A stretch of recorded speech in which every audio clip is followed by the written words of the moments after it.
What is up, everybody? It's another Monday evening, so you know what time it is. It's time for the JNS Philadelphia Sports Stop. As always, I'm your host, as always, Steven Rychel, and the man to the right of me is Mr. Justin Fiorillio. Justin, appreciate the time, brother. We got a lot of stuff to dissect, break down, and kind of get right into this thing. But first, obviously, it's Groundhog Day. Yesterday, and Punxsutawney Phil's seen these shadows 6 more weeks. But not only that, Jerry Jones saw a shadow today, so that's 6 more seasons without playoff for the Dallas Cowboys. I had to throw that in there. Steve, you're being way too generous. Six more seasons. How about we go like 60? How's that sound?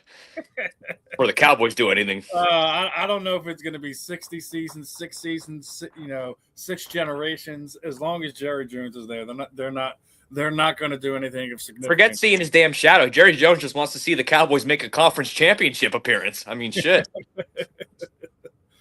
Yeah, man, and it is rough for Dallas fans. We like to poke fun at them. We like to hit them with a little nonsense from time to time. But I mean, it's all in good fun for the most part. So we just kind of enjoy. Yeah, what we can with them, and kind of move on, because it is kind of bad. I think the only fan base that has it worse than the Cowboys fans right now is one New York Jets team.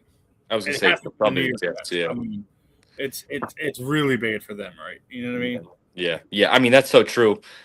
But they have I'm going to give you one. How about the Bills? Because at least the Jets have a Super Bowl. I mean, the Bills don't have one. So, I mean, all the heartbreak. I know they win and they get to these conference championships every once in a while, but, man, they just can't they can't, just finish the job. So it's like, yeah, it's like if you're a Bills fan, dude, you watch your team go to 4 straight Super Bowls and lose every damn one. I mean, that's pretty heartbreaking. And they had a great core. When we're talking about that, they had one of the better, triplets. I mean, you had Jim Kelly, you had Thurman Thomas, you had Andre Reed, you had James Lofton. They had a nice little setup, and they had one of the best defensive fronts that we've seen in quite some time. So it's yeah, dude, they were like one of the greatest teams, maybe top 2, 3 top team of the 90s. They just didn't win the Super Bowl. They're a loaded team, man. Those Bills teams were epic. But yeah, man. Hey. Speaking of Super Bowl, it's coming up soon, guys. Coming up here. Yeah, we got another week or so to go. Yeah. Actually, less than a week now. We're in Monday, so it would be just inside a week. This time next week, we will see who will be the new reigning Super Bowl champions. Right. This is our last week, guys. Enjoy it. Enjoy it while you can. Yeah, it's us Eagles fan. It is our last week as being the defending world champions, and all good things must come to an end from time to time, and that's what it is sometimes, So yeah. Now, obviously, I want to get into one thing. Obviously, obviously we got our offensive coordinator, we got our pass game coordinator, and then everyone's running their mouth about some of these fans are just don't appreciate what we've had in this century and a half of under Jeffrey Lurie, and I think they need to be reminded of what most of us Eagles fans had to deal with in Rich Kotite, because he is without a doubt the worst offensive coordinator. Then just gets pushed into the head coaching position when Buddy Ryan just completely came apart here in Philadelphia. So as much as you guys want to criticize Manning and all that, Mannion and the other hire from Manning, we just got Peyton Manning. Yes. No, but I mean, I love Brian Cameron's breakdown of this of Sean Mannion and Josh Gizzard are perfectly blend for what our offense and Jalen Hurts needed. Manning is a quarterback focus, sequencing, coverage ID, footwork, timing, pre-snap answers, which we didn't have any of this past season.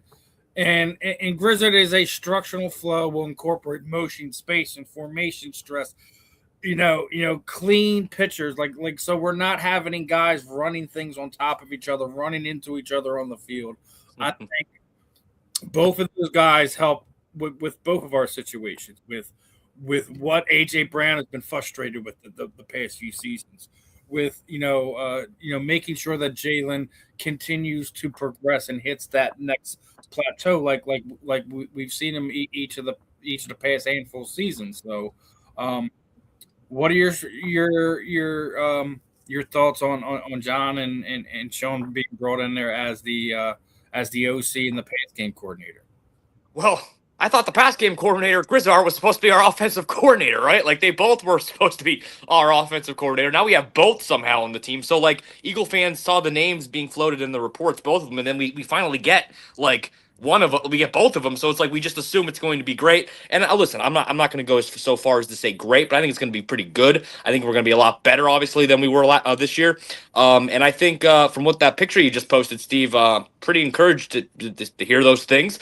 We need those things right now in the offense. And look, I want more complex routes. I want better protection of Jalen Hurts. I want Jalen Hurts running a little bit more.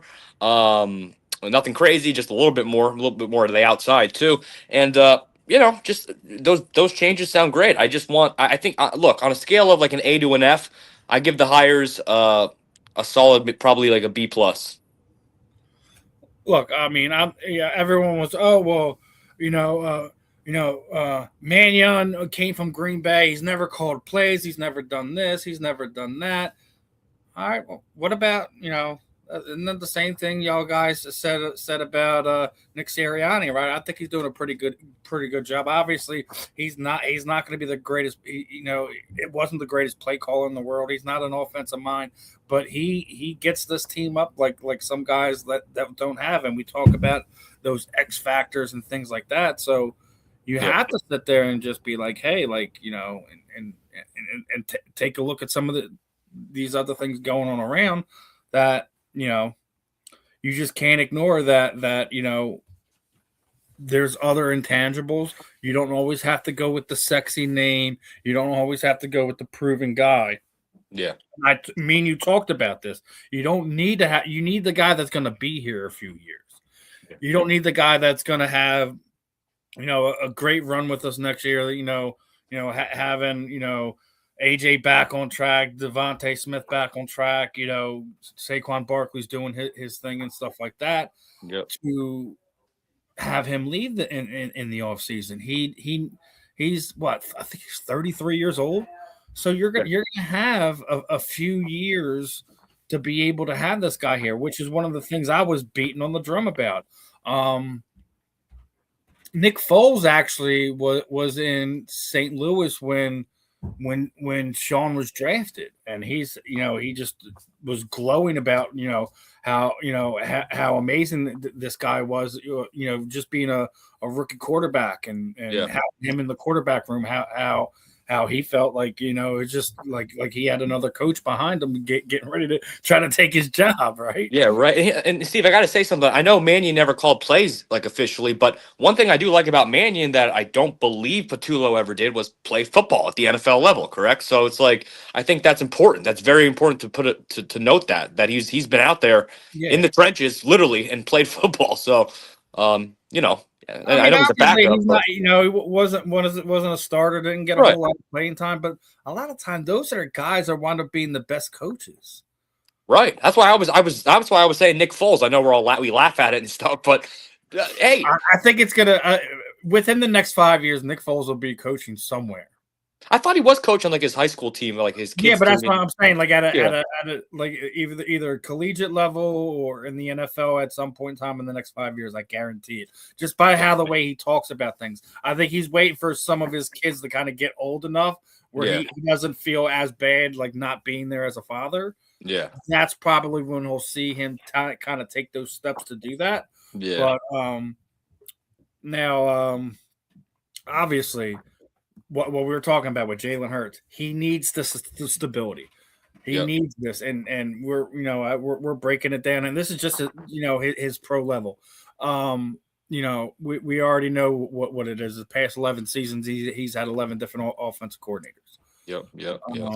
I think this is a very, very, very important hire for him. I think that when they all kind of I think what they need to be doing right now is, as soon as Jalen comes back from the Pro Bowl and everything like that, have him, AJ, Sean, John, Nick sit down and come and find what's going to work, what's going to make everyone happy, and what's going to get them back to the Super Bowl.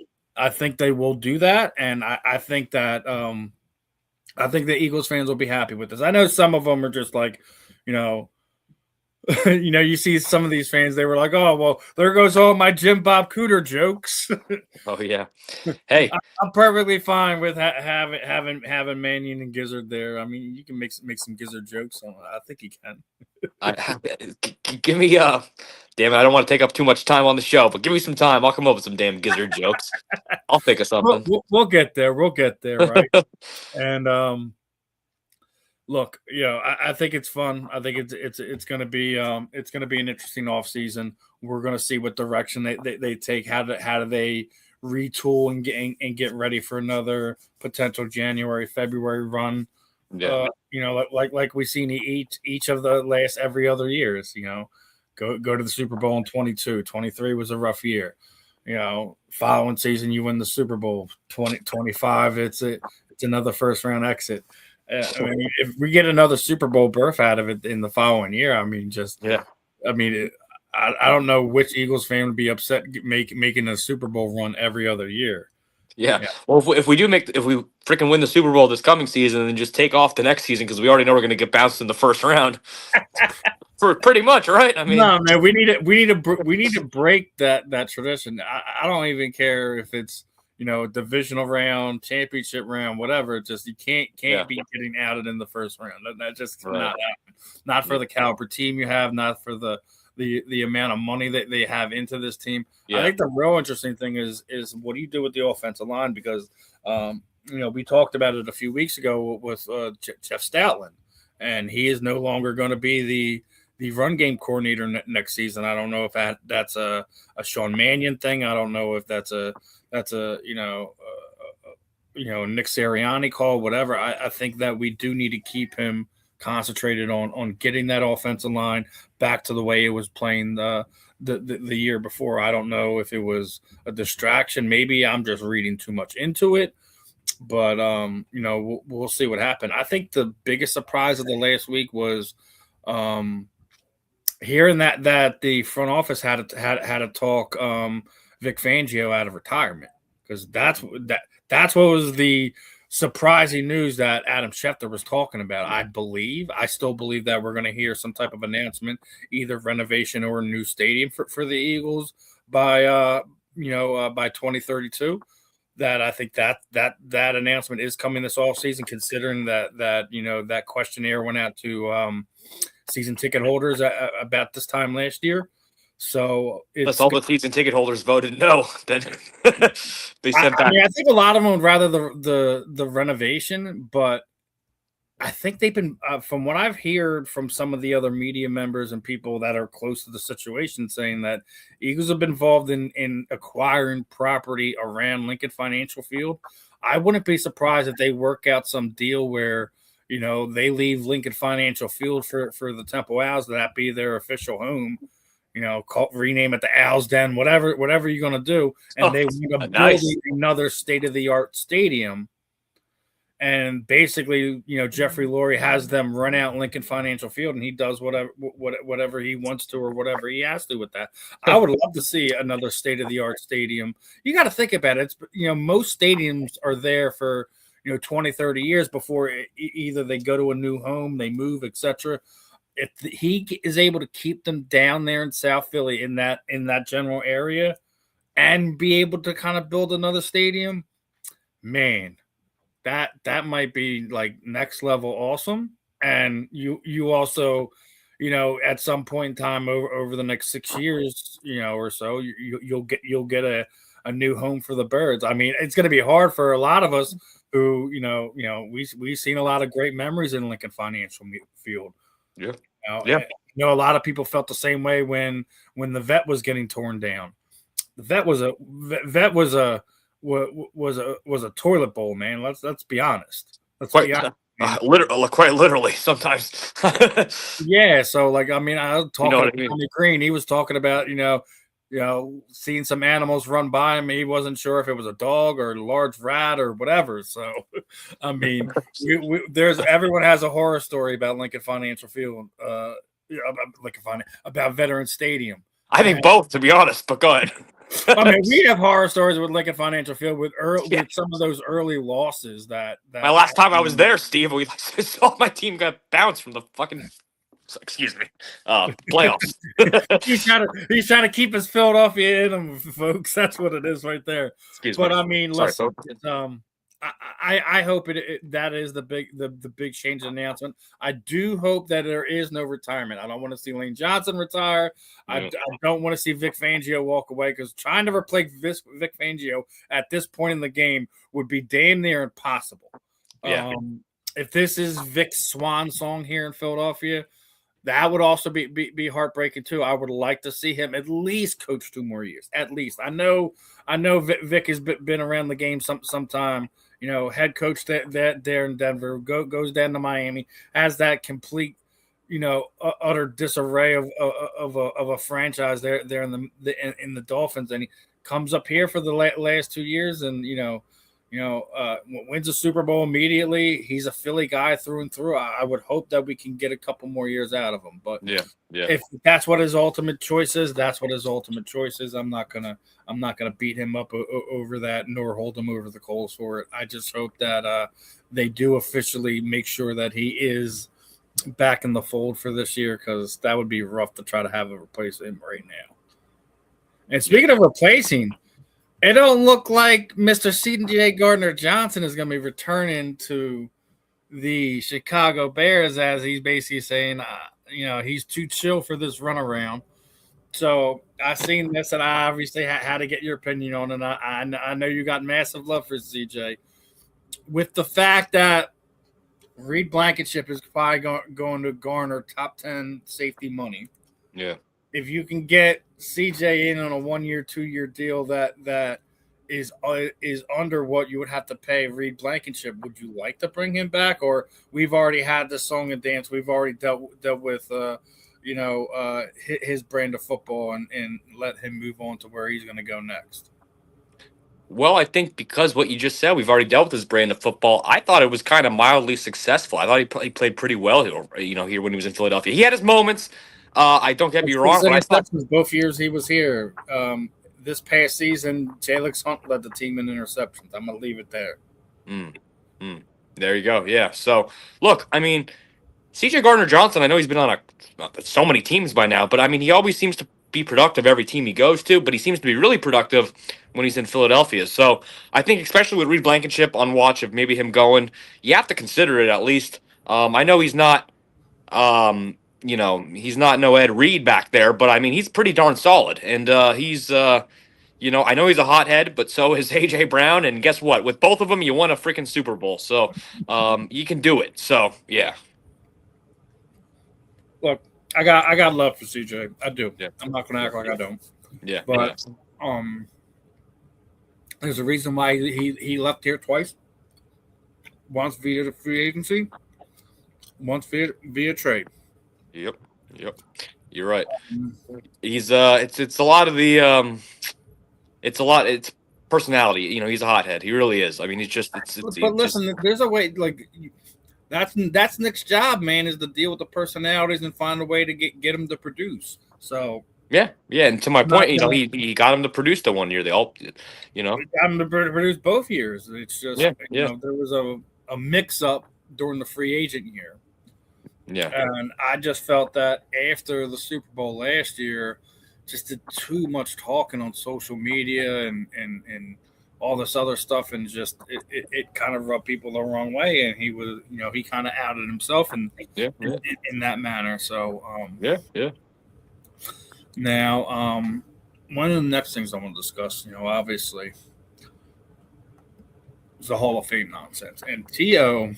is not happy with basically the Hall of Fame had a press release basically after the Bill Polian situation came out. It looked like that he had colluded with other voters to, you know, hold Bill accountable for Spygate, Deflategate, whatever. Yeah. And T.O. just was not happy with these. Like, well, where was this when I was kept out of the Hall of Fame for 3 years? Like, we're NFL, the NFL Hall of Fame was basically sitting there saying that if they find any validity to this type of thing, that they will remove members and get new voters in there. Yeah. Let's be honest. What we've seen over the pace, week plus with what's going on in the Hall of Fame is just Let me propose. Yeah. More proof of what I've been saying. Like, you need to change some things up when it comes to the Hall of Fame. I don't care if we're talking about the NFL, Major League Baseball, and any of these sports. You cannot allow these people who have agendas and vendettas and etc. to have this much control over it. I think that you need to reevaluate this. I do think a lot of people were clamoring for was basically putting out there who voted for who. I think that should be a no-brainer regardless. Yeah. Everyone needs to be held accountable for the decisions, in all aspects of life. So, I agree with T.O. that I think he has he's not just like, putting his violin out there trying to trample on it. He's got a real case there because they did. Because of the way T.O. went about his business, that they kept him out of the Hall of Fame, the third all time for just about every major wide receiver category that there is. He should have been a first ballot Hall of Famer. There's not a question in my mind. We talked about this on Inside the Eagles with your guys, man. You can't. I'm not a Bill Belichick guy. I'm not a Robert Kraft guy. I'm not a Patriots fan in any stretch of the word, but. We got two eyes and a functional brain. We all know Bill Belichick's first ballot Hall of Fame. Correct. So, can I propose something to you, Steve? What if we voted on the Hall of Fame like this? Like we do a presidential election where the fans get to vote. You got to go to a website or go to like a ballot box, literally in person, and you get to vote for the Hall of Fame, and you get so many votes, so you don't get to vote unlimited or something, rig the system or nothing. You only get so many votes. Well, we've already seen that. We've already seen how it goes wrong with Pro Bowls. We just seen Cam Jurgens get on a Pro Bowl they had no business being in, or elected to one rather. We even with presidential elections, we've seen just people have agendas, man. I do think that you do need to have a select number of people who are eligible for it, but I think it's just like with politics. I think that every so often that voter pool needs to be refreshed and cleaned up and get new blood in there, get some of the old blood out. What are your thoughts on the committee in college football? No, but one of the things I did hear that would make sense to me, right? We'll get to your college football point in a second. But that did make sense to me is because of the way they changed the voting over the last few years, that coaches, executives, and the senior committee players all got bundled into one, right? And we've seen how large that senior committee finalist was this year. Roger Craig should actually be in the Hall of Fame. L.C. Greenwood was part of the steel curtain defense. Why are we sitting here 40 years later and this guy still isn't in the Hall of Fame? So if you could only vote for 3 of those guys, and I believe one of the voters did say that like he voted for Kenny Anderson as well. So when you had a large list of senior committee guys that are attached to the coach and the executives, I could see that being a reason why. But Bill Polian didn't say that was why. He came close to sitting there. Oh, I don't even remember if I voted for him or not, but he should be a Hall of Famer. Well, then, if you can't remember if you voted, then you probably shouldn't vote. And literally, Emmanuel Ocho basically said this, like he should have everything stripped from him, and he needs to move on and do something else with his life. And I like this is what I was saying. Like sometimes you do need to have fresh blood in there. You do need to rotate what it is.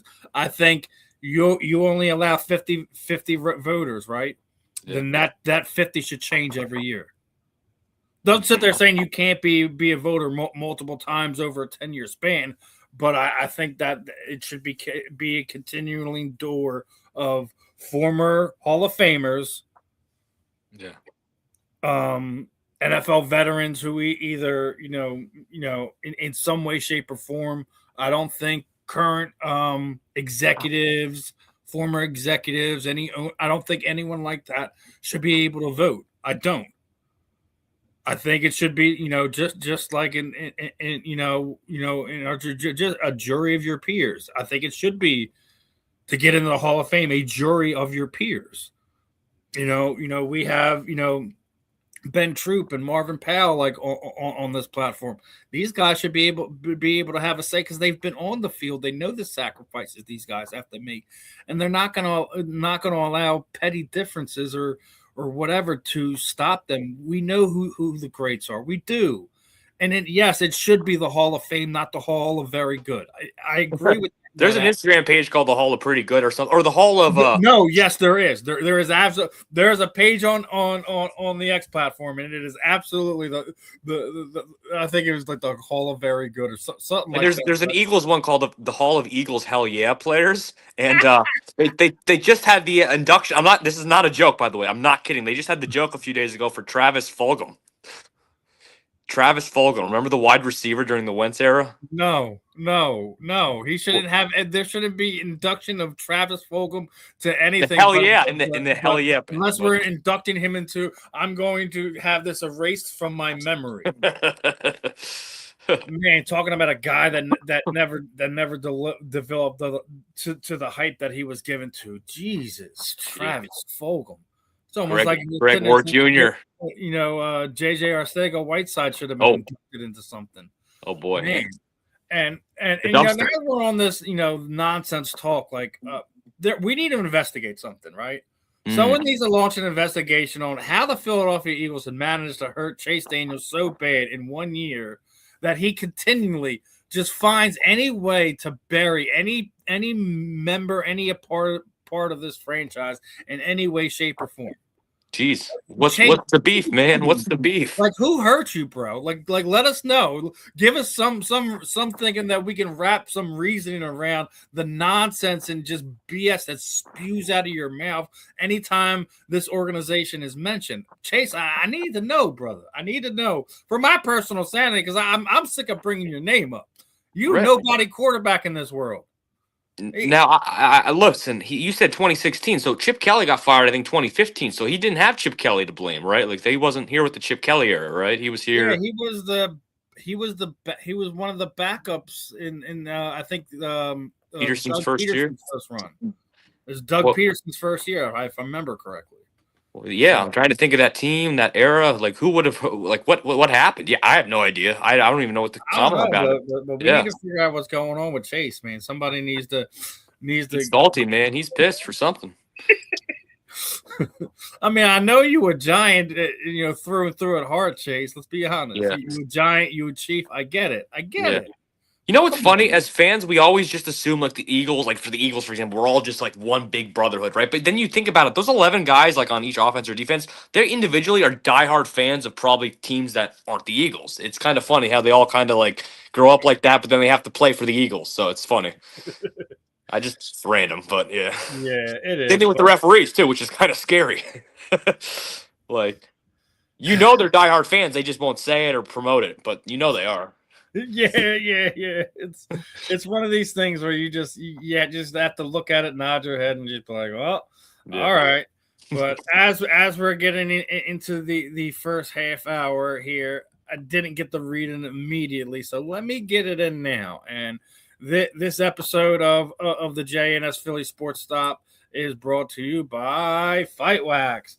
Fight Wax is a skincare product, for athletes and the daily users that help treat cuts, swelling, scrapes, abrasion, rejuvenates and restores stressed skin. Customers has used for soreness, stiffness, and recovery, designed for athletes and people an active lifestyle, provides an ultra silky, non-greasy feel, deep hydration for everyday skin care, helps fight dry skin. Customers have used for eczema, psoriasis, and other skin health disorders.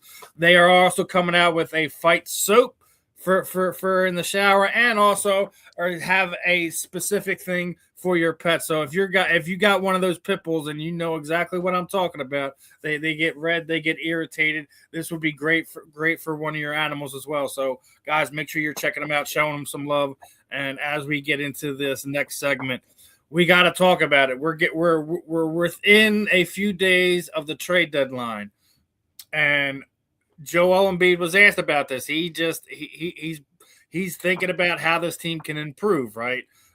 He was asked about it. What did he thinks about it? And he's like, I just remember the last few years of us battling against the numbers to who we could or who we couldn't bring in, and that's not going to be the case this year, right? And on top of that is that we're already hearing rumors of stuff me and you were talking about a month, 2 months ago when we first started kicking this thing off, is that Giannis has Philadelphia as one of his destinations on places he wants to go, right? And WIP stupidly is sitting there saying, well, VJ Nkobe should be in some of those trade talks. Absolutely not. I agree with the Sixers front office, that Joel, Tyrese Maxey, and VJ are part of the untouchable list. I agree with that. I absolutely agree with that. I think I've already said it, and this is obviously before PG-13 had his issues this week, and we'll get to that in a second. But I thought Paul George, couple picks, maybe throw in a Kelly Oubre, maybe throw in a Drummond. Another one of your bench guys, Grimes, whatever. I'll throw away everybody to get Giannis and Embiid. Man, you need to keep some of that bench intact. You get Giannis. Jared McCain should also maybe involved in one of those talks, because if you bring in a Giannis, what role does a Jared McCain have? He's never going to crack that starting lineup. He's going to be a bench player, and that's not what you want to see for somebody you drafted number 1 overall. So I think. PG-13, Jared McCain, a couple picks, whether it be Kelly Oubre or Robert Drummond. I think it does get it done to get him in here, especially because they won the championship and they have all the drama out there in Milwaukee, and they want to just kind of move on and probably just start without him. I think because it's mutual. They both don't they're booing him when he plays in Milwaukee now. Giannis is getting pissed at the crowd. I mean, it seems like it's a divorce waiting to happen. The reason why I don't put VJ or any of the other major stars into that is because Giannis still has injury problems too, man. We know how rough it is, and I'm not gonna sacrifice everything just to bring him here. The right package that makes sense, whether you do, you give them 2 or 3 picks, you do a pick swap for one of the years or something like that. Make it make sense for everybody, and Giannis wants to be here because he trains with Maxey during the offseason. So let me ask you a question, Steve. Would you do Giannis for Embiid straight up 1-for-1? You asked me at the beginning of the season, I wouldn't even thought about it.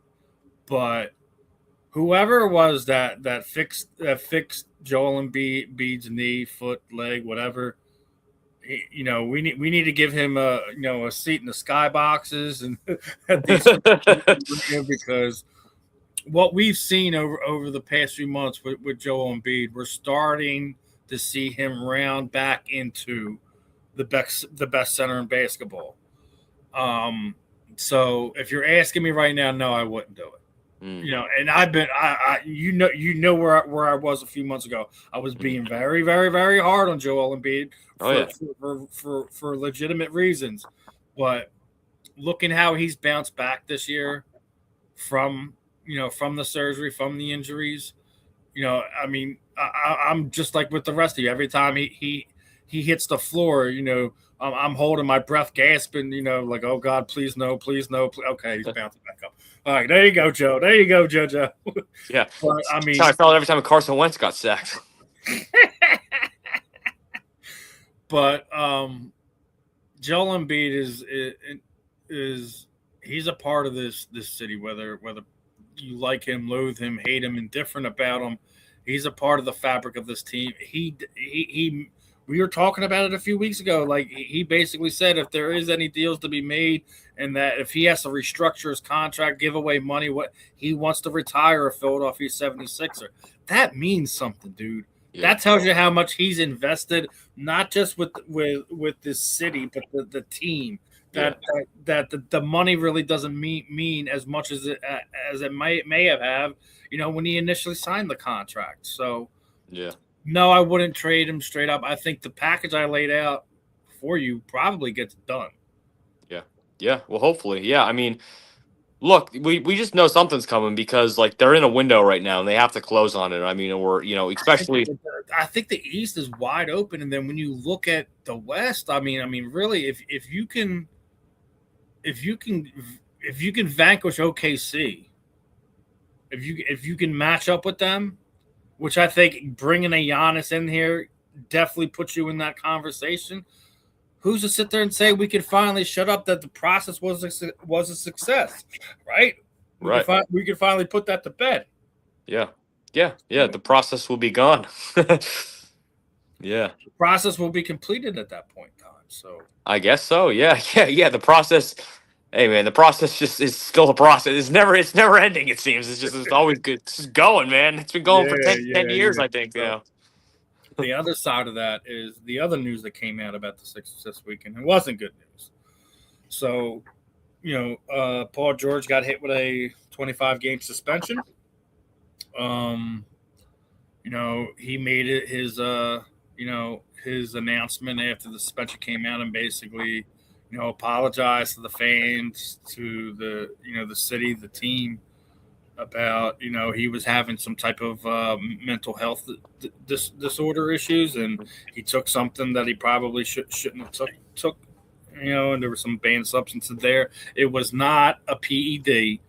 That we know for sure, just because of the number of games that he was suspended, right? Yeah. But if he really absolutely was taking something for mental health issues, and the NBA suspended him for it, who does this look worse on? I mean, granted, Paul George made a mistake. Let's be honest with that, right? Yeah. We're humans. We do make mistakes. We forget things. Sometimes when we're in one of those situations, you're not going to go, regardless of what type of job you have, you're not going to go and check and see what's on the banned substance list and see if you could take this or not. You just want to get the relief right then and there and get you in a better headspace.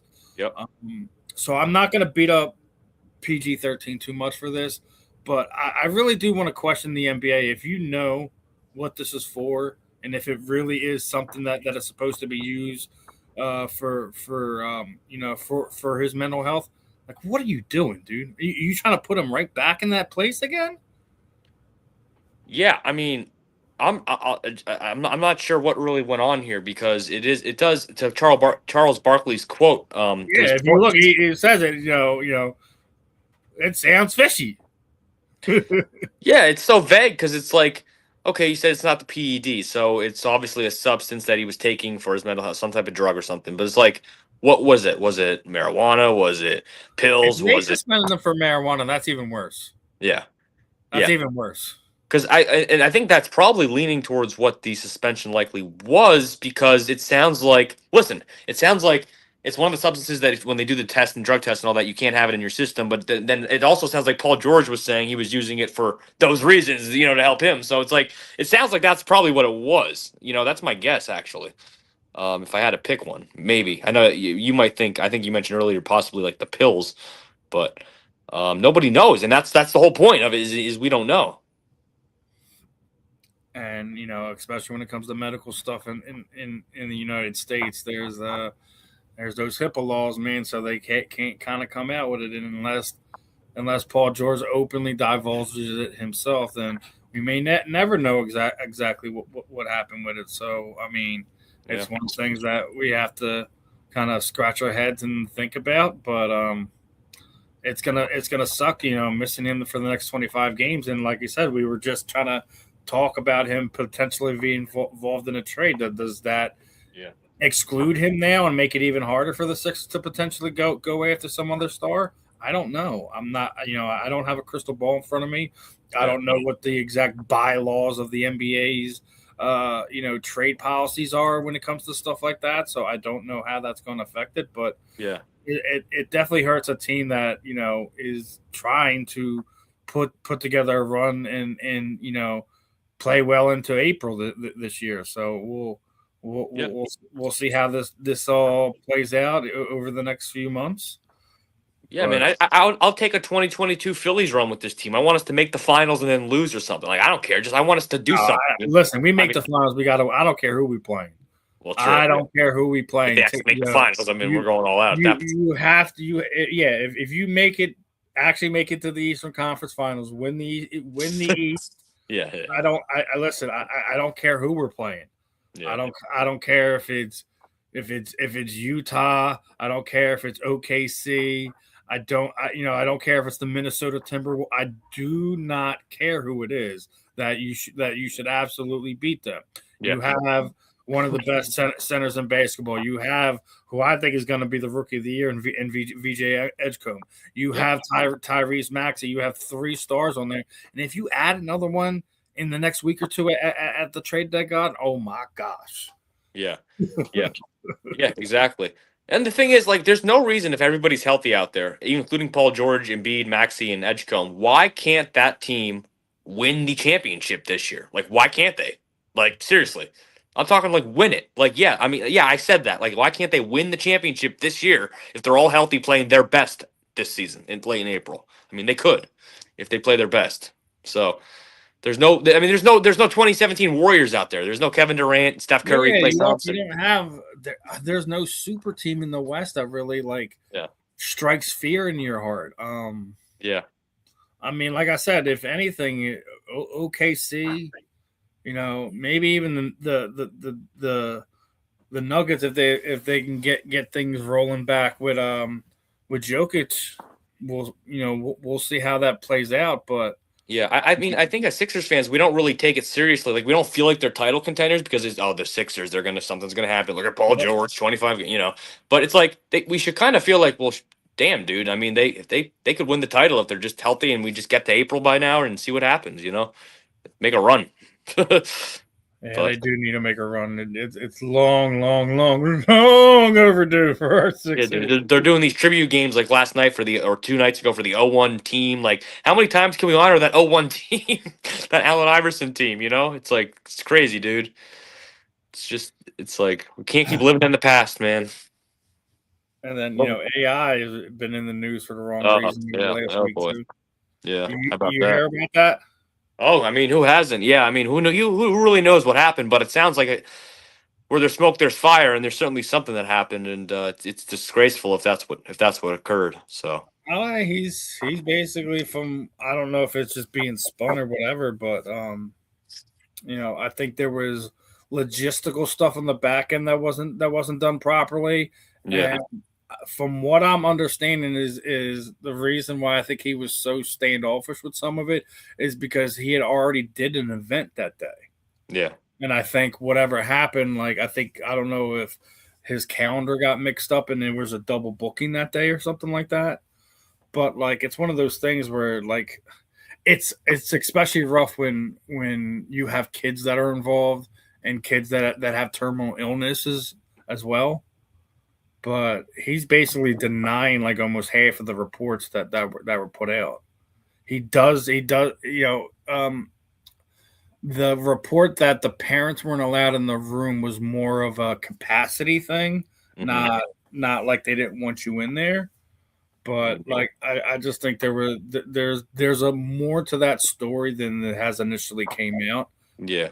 And well, my thing is, if Allen Iverson was coming out super happy, hey, what's up, everybody, shaking hands, taking autographs, pictures, blah blah, talking with everybody, blah blah blah. Why would anybody go write a report like that? Something had to you know what I mean? Yeah, like I said, I think that it's probably along the lines of what I was saying. I think that there was multiple bookings. Yeah, it's either that or like he didn't know what he was supposed to be doing, and then they were just expecting X, Y, and Z from him. Yeah, or it's the other thing. It's he wasn't paid properly. Yeah, and I hate to say that, but listen, I mean, like we all feel some type of way if you don't get paid. I mean, to do what you're supposed to do. If you're promoting an event to do something Yeah. and you're not, and what you've asked for hasn't been taken care of, yeah, would you be happy to do something that you're not being compensated for, regardless of the fact that it is kids with terminal? We've seen him do how many different type of those events here in Philadelphia, and he's normally like the bubbly guy jumping around. So like there could, like I said, there's more to that. Just like we were just talking about with Paul George, there's more to that than what we're being told. I think with this case that there's more to that that's being told. I don't think that Allen would go out there and just intentionally do something like that. That's not what I've heard about him. That's not what you've heard teammates and other guys refer to him as in that aspect. This isn't the guy from 15, 20 years ago. So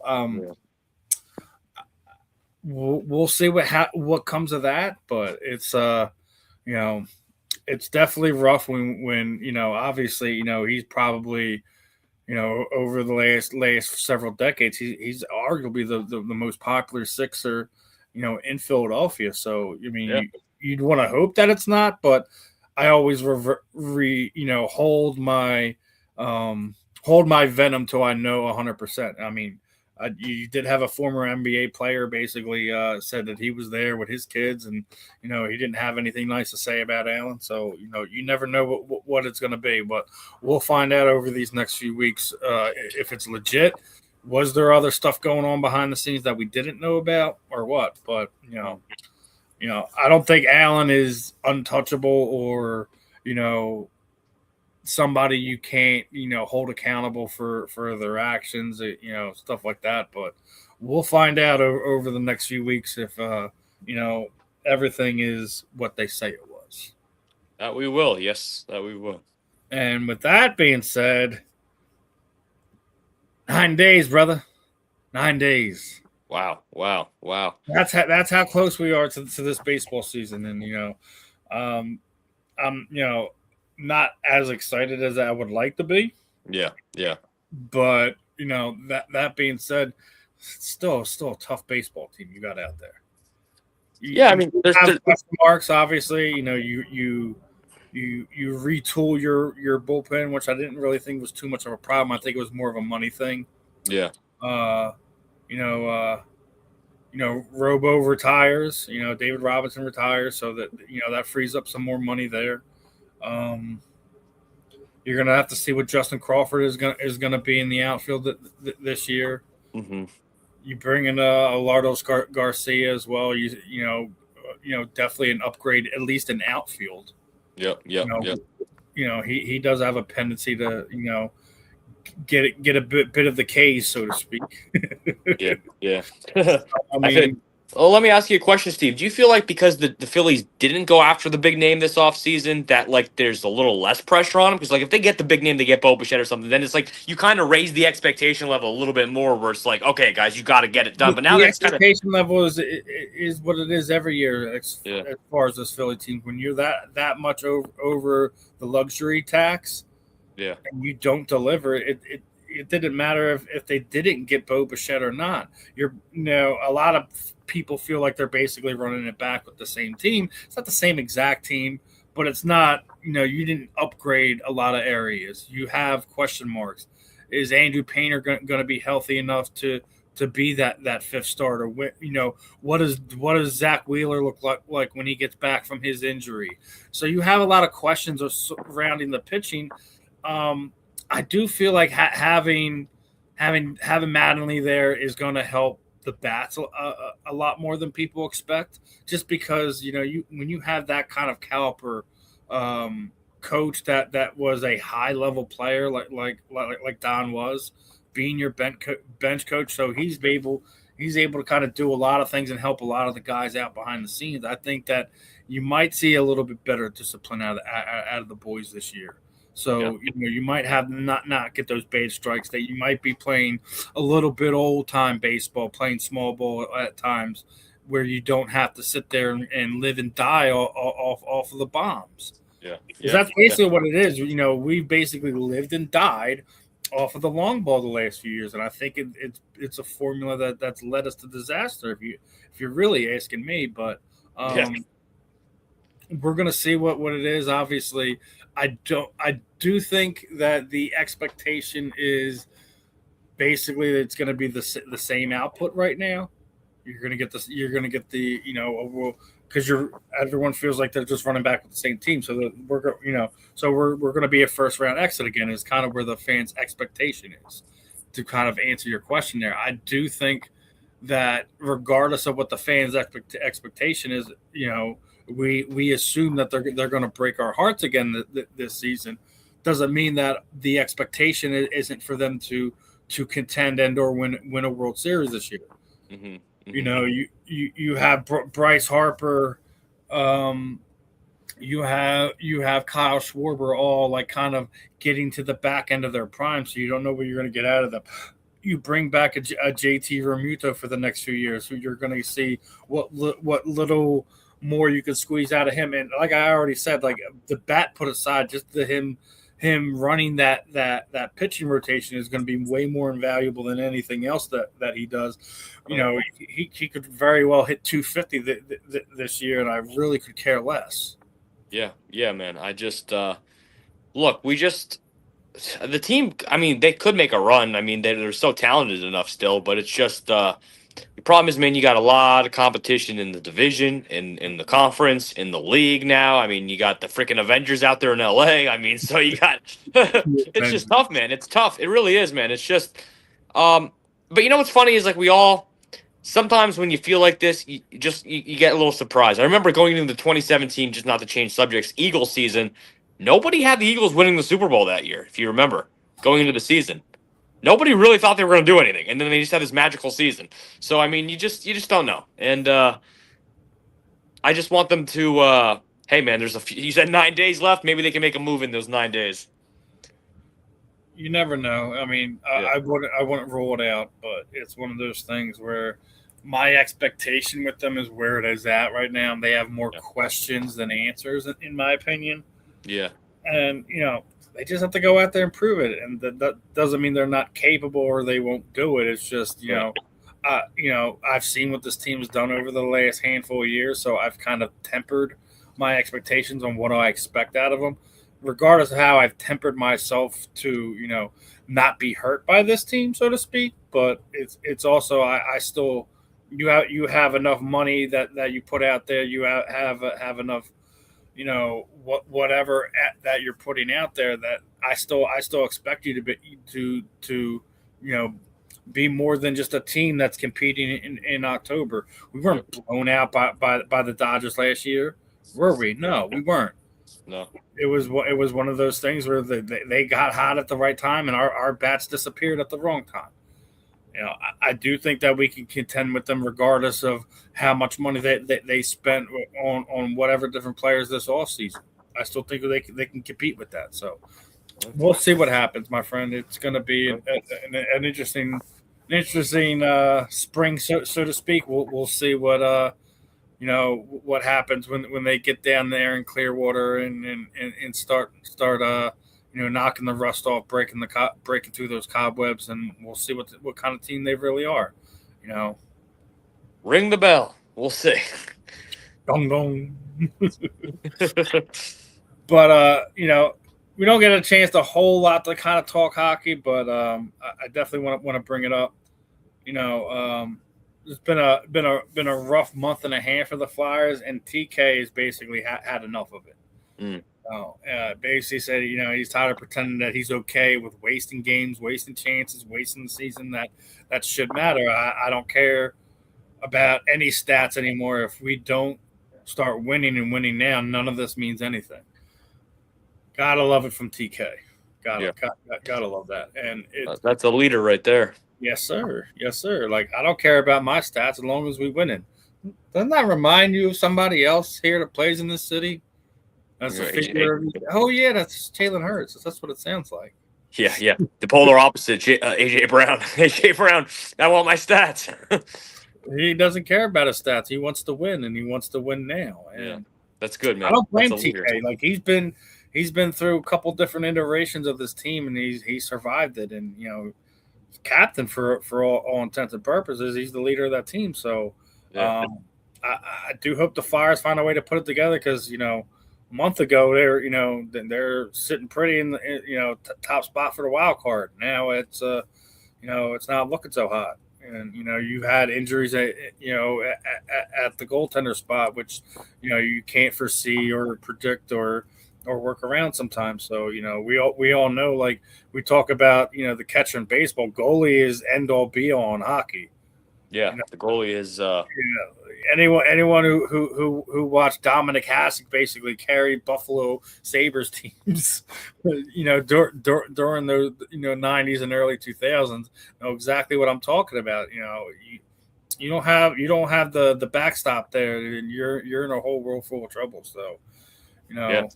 we'll see what the rest of the season holds. But as we getting ready to wrap this one up here, I guess throw it over to you, Justin. Anything you want to talk about? I know you just got gifted a custom jersey from your boy, Justin Brown over there. I actually had no idea. He was like, "I have a jersey for you." He didn't say it was a custom. He didn't say it was my name. He's like, "I have a jersey for you in a season. I have a jersey for you." I'm like, "Okay." I get there and I'm like, "What the?" Yeah. Thanks. Shout out Justin Brown and Jermaine from Icon 411. They held a comedy show last night at the Borough in Downingtown, and they gifted me this awesome custom Eagles jersey. My Instagram handle is Justin_Fiorillio 94. I was born in 94, and the jersey says Fiorillio 94, so it's pretty dope. And I can't thank him enough. I do want to say just the one last thing while we're on the platform, just 1 second. Just an rest in peace to Carl Henderson, the owner of Carl's Cards, who just unfortunately passed away unexpectedly and shockingly just a day or two ago. He was the owner of Carl's Cards in Havertown, PA, and he brought in, folks, some of the biggest names: Flyers, Phillies, Eagles, AJ Brown, Brandon Graham. I mean, I've been there for 3 different signings: AJ Brown, Swift, and for another one. I forget which one.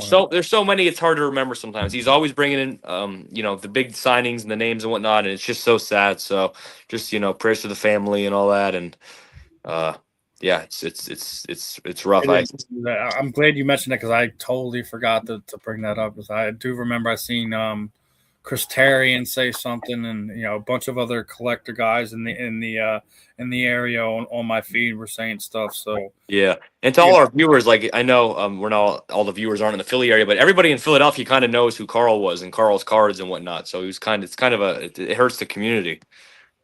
He was really well known, I think, especially I see it now on social media. Well loved, and he's definitely going to be missed. But as we're putting a bow on this one, guys, if you're not going to be catching us for the podcast and you are in the Philadelphia area, make sure you guys go down to the Xfinity Live Arena this weekend. As BKFC's in town. I'm definitely going to be there as a credentialed member of media. We're working on Justin also getting his. So regardless if he gets on his own or not, I already talked to my boy Chris. You're going to be there, brother. You're going to be there. You're going to cover. You're going to be a credentialed member of media one way or another, whether it be on your own or through the graces of your connections with your good friends over here. So it's definitely going to be a unique experience. As it sits right now, right this exact moment, they have already broken the combat sports record for attendance in the Xfinity Mobile Arena that they set last January. It's already been broken. There's going to be more than 20,000 fans at the Xfinity Live Arena. So, guys, there is a pre-fight press conference Thursday at 2:00 at Live down there in Packer Ave. The weigh-in show is Friday at 6, and I think it's 7. I think media's there at 6. So again, guys, make sure you guys are checking it out. There is very limited amount of tickets left if you're trying to go out there. It's going to be a wild event. There's a different type of energy for every bare knuckle show. So guys, make sure you check that out. Any last words, Justin? Check it out and see people get knocked out. That's it. You're definitely going to see blood fly. You're definitely going to see someone get put out. So I'll catch you guys later, guys. Peace out. Have a good one. Go Birds.